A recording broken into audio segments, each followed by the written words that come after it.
Following the death of Gordius, his son and successor Midas ascended to the throne of Phrygia. In this episode, we will talk about the most famous of the Phrygian historical rulers, a monarch during whose reign the kingdom of Phrygia achieved the zenith of its influence, but also ultimately collapsed before the new wave of invaders.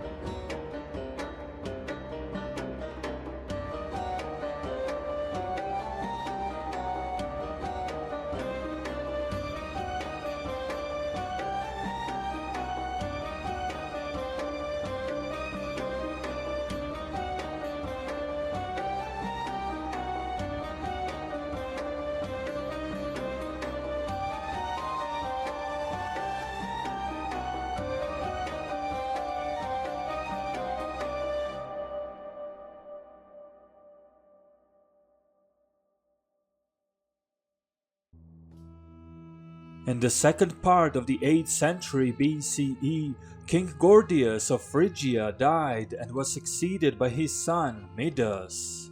King Midas was the second known ruler under this name after his mythological ancestor of the Bronze Age. During the late 8th century BCE, the kingdom of Phrygia was as wealthy and powerful as ever. Good relations with the Aeolian Greeks to the west gave Phrygians the access to the Aegean Sea trade, which went through the island of Euboea and further connected with the Hellenic world.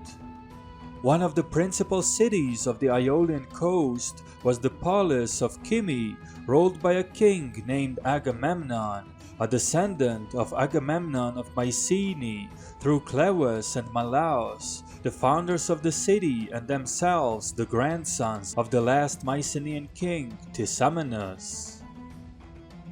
That Midas and Agamemnon were on the friendly terms further proves the fact that the king of Kyme married his daughter Harmodike to the Phrygian ruler.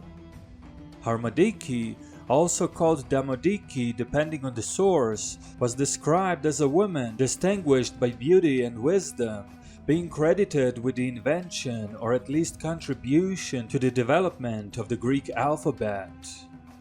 As the earliest Greek alphabetic inscriptions date to sometime around 800 BCE or shortly afterwards, it is likely that Harmodike rather played a role in its development in Aeolis, a version almost identical to the Phrygian alphabet, both dating to the time approximate to the reigns of Midas in Phrygia and Agamemnon in Kyme.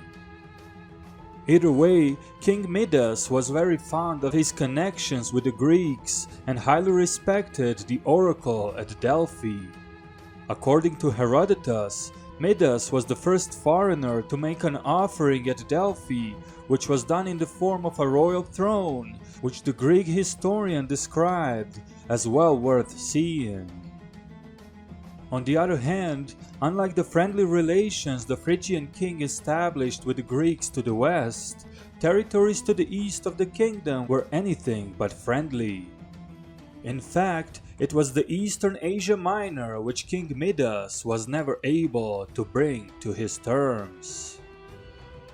In the southeast of the Phrygian territory, the successors of the late Hittite Empire were largely existing as the vassal states of the rising Assyrian Empire, ruled by the great king Tiglath-Pileser III. As Tiglath-Pileser passed away in 727 BCE, he was succeeded by Shalmaneser V, who in turn only reigned for about 5 years. In 722 BCE, Shalmaneser was deposed by the new ruler, Sargon II.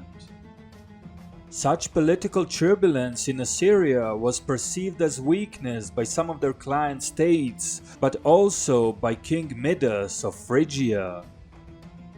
After securing an alliance with King Ambaris of the neighboring Tabal, Midas reached out to the city of Carchemish, ruled by King Pesiri, a longtime vassal of the Assyrian Empire.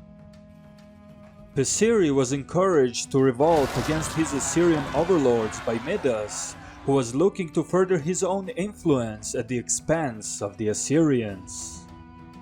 This caused a huge strain in the relations between the two powers, and in 717 BCE, King Sargon II marched with his army against the Carchemish rebels.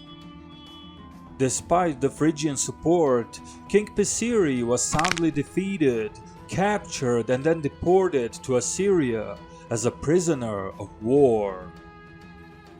The city of Carchemish was subsequently looted and repopulated with the Assyrian settlers, becoming an imperial province.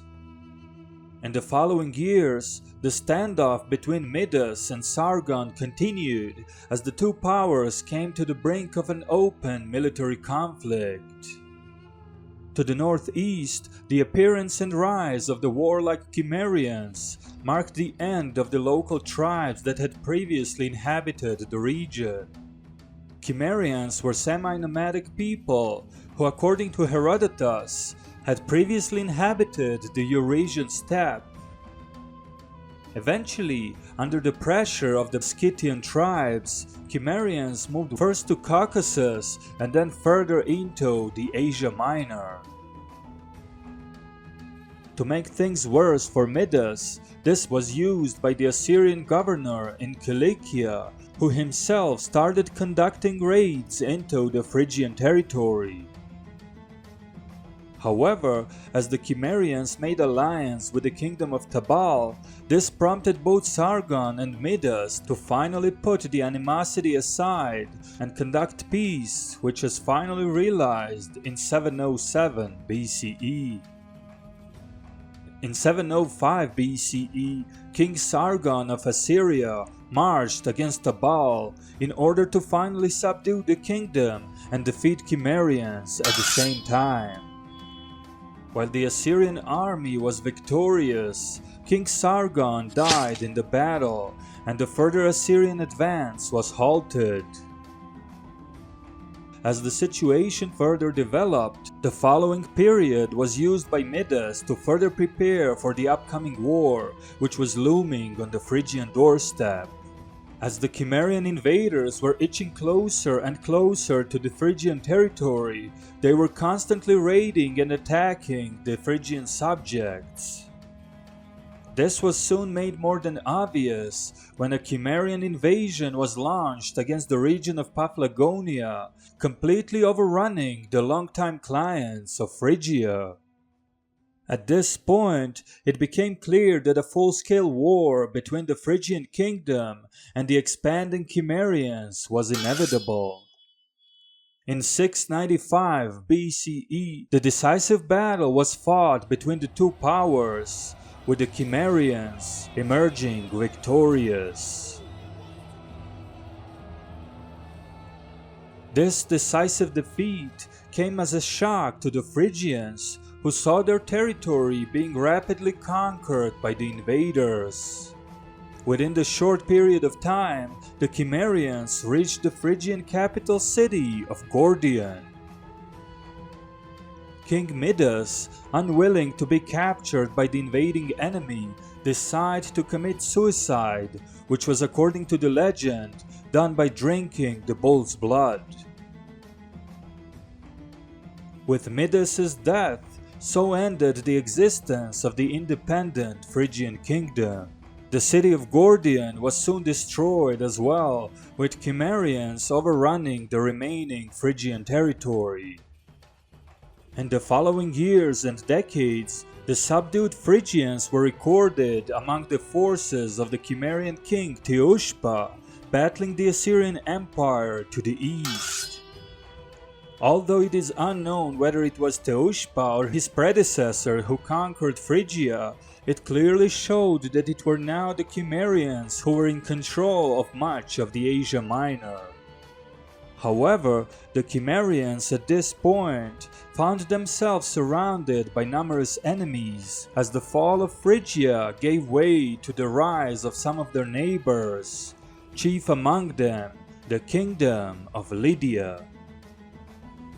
Please consider subscribing and sharing the video, as this is a one-person production and it greatly helps the visibility of the channel. Special thanks to History with Sai, Nico, Panayotis Yiannopoulos, Fred Leckie, and Estate Care for their continuous support. If you wish to become a Patreon member, please click the link in the video description. This was WanaxTV, and we'll see you again soon.